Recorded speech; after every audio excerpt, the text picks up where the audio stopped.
How's it going, guys? So, Tony Bellew is going to be defending his WBC Cruiserweight title against BJ Flores. Now, this is a fight that I wasn't expecting, and to be honest, it's a fight I don't really understand. Now, BJ Flores, he has a decent record. He's 32 and 2.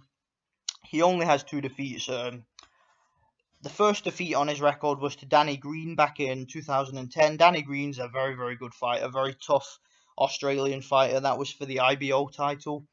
And his other loss was quite recently. It was last year, and it was to former light heavyweight champion Babet Shumanov.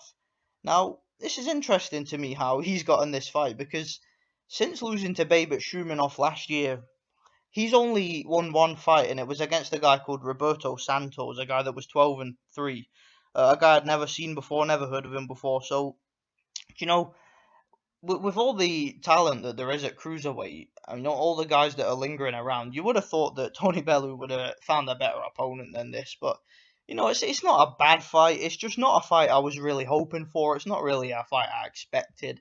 I have watched BJ Flores fight several times, and to me, I've never been impressed by the dude. To me, he looks very basic. He's a tough guy. He comes to fight. He's never been stopped before. He seems to have a pretty good chin. Decent punching power, but nothing special. I mean, he only ever seems to stop guys that have losing records or guys that are coming off losses. Whenever he's fighting a guy with a decent record, he either goes the distance or loses. I mean, to me, that he just, he isn't a very how can I say it?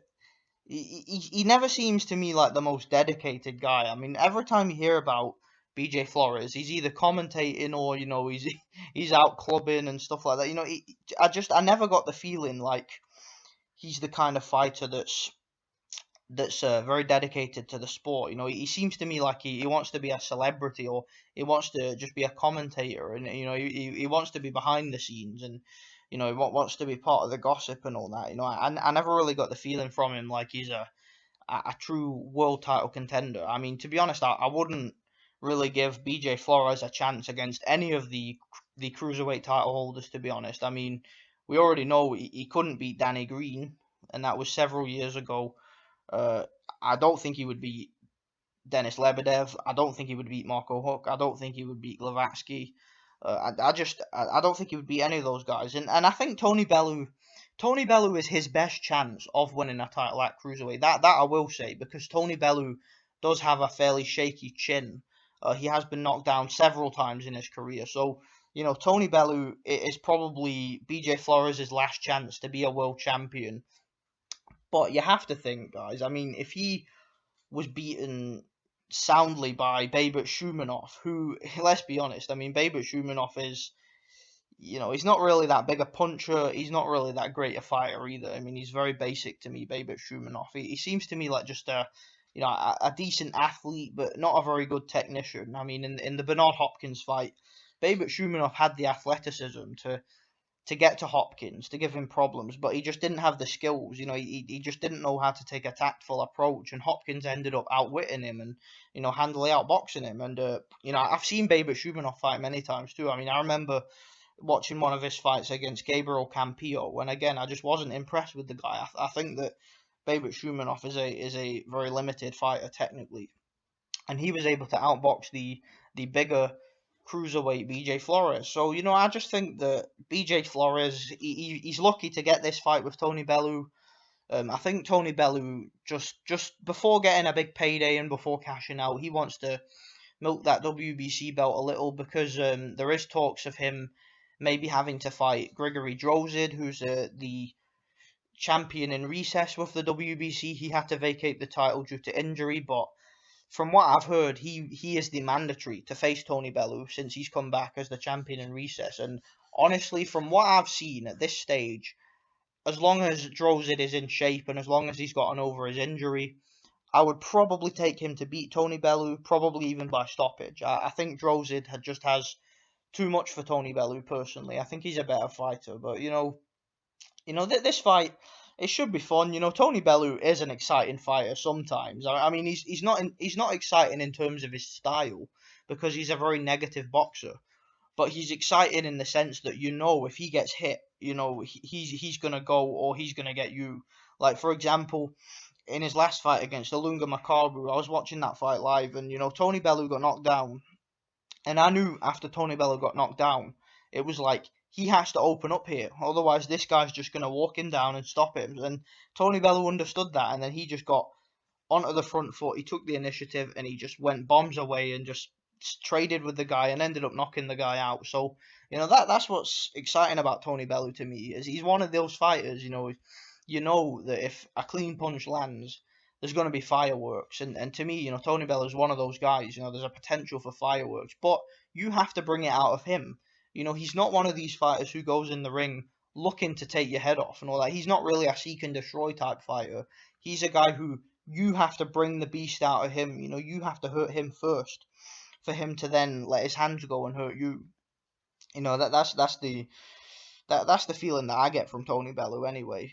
He's a guy who if he can cruise to a win on points, he will do it. But if you hurt him and then make him mad, or let him know that he has to show you something to keep you off him and to get his respect, then he will engage and there will be fireworks. That's what I like about watching Tony Bellew's fights. And fight's going to be in Liverpool. I believe some of the Smith brothers are fighting on that card too. I don't know who their opponents are yet. I'll probably double check, but I believe those guys are going to be on the card too. It should be a good card. Those are all exciting fighters. It should be good. But I'm hoping that after this fight, I think Tony Bellew's going to win on points. That's what I'm either on points by late stoppage, because BJ Flores, like I said, he's never been stopped before. He has shown a fairly decent chin. Seems to be pretty durable, but Tony Bellew certainly does have the power to hurt him. But like I said, Tony Bellew's one of these fighters. If he can win without taking the initiative, he will, and that's why I'm going for a points decision here, because if he can just lay back and box, perhaps BJ Flores might, he might conform to that. He might just try and box Tony Bellew on the outside, and then that'll play into Tony Bellew's hands, because Tony Bellew likes that kind of fight. He likes to keep you long and keep you off him, and he likes to not really have to engage much and to not really have to take the initiative. That's how he prefers to fight ever since the first Oval Mackenzie fight. So yeah, let me know what you guys think. Who do you guys think wins this fight? I'm going with Tony Bellew by a wide unanimous decision.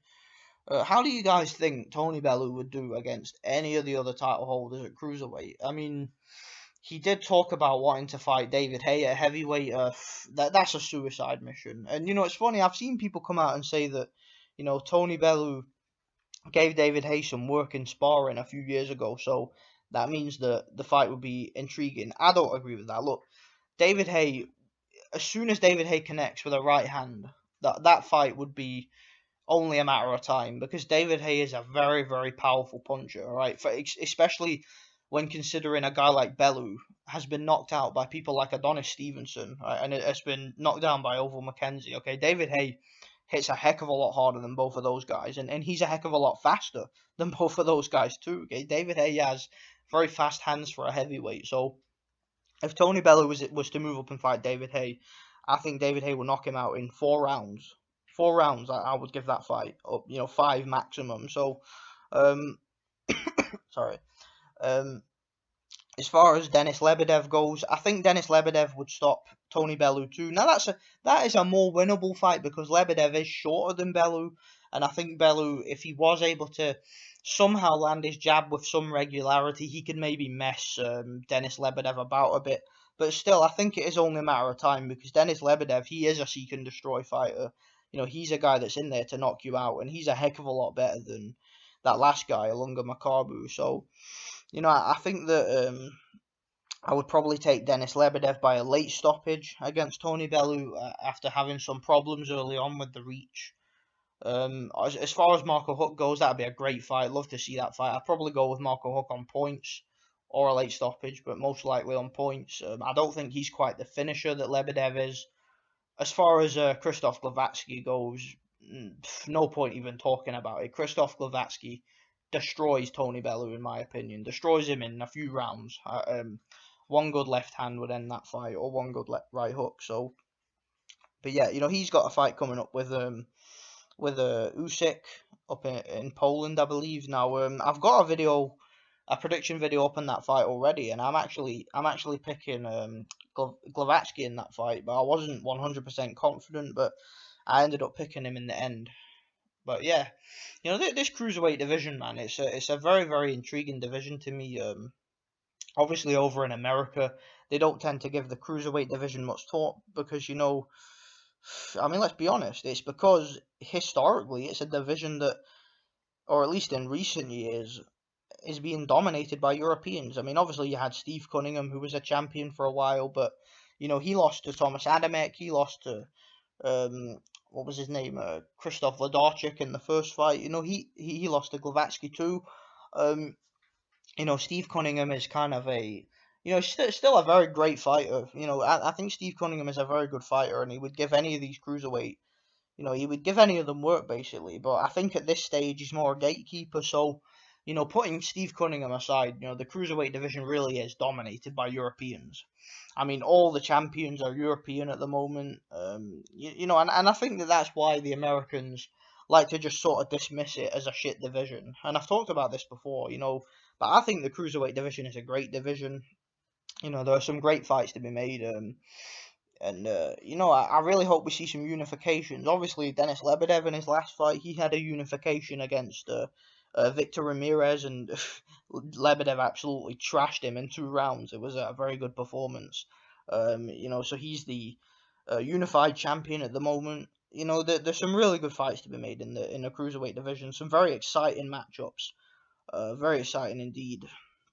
So let me know what you guys think of this fight. Who would you like to see either of these guys in with next? Let me know. Thanks for watching.